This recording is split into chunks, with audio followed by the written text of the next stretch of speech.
Mən də bilirəm ki, arxamda Azərbaycan xalqı dayanır. Azərbaycan xalqı da bilir ki, mən onun arxasında dayanıram.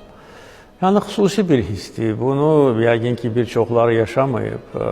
Xüsusilə hər iki dövrdə ölkəyə rəhbərlik edən şəxs kimi, bəlkə də bu unikal təcrübədir. Bilirsiniz, 4 il keçməsinə baxmayaraq, hələ ki tam bunu anlamaq da çətindir və hər dəfə məndir, bəlkə də 100 dəfədən çox azad edilmiş torpaqlarda olmuşam. Hər dəfə gedəndə eyni sözləri özümə deyirəm.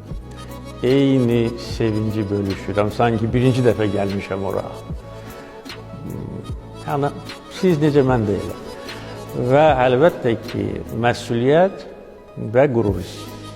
Və biz elə ölkədə yaşayırıq ki, doğrudan da fəxr edə bilərik ölkəmizlə, xalqımızla ilk növbədə.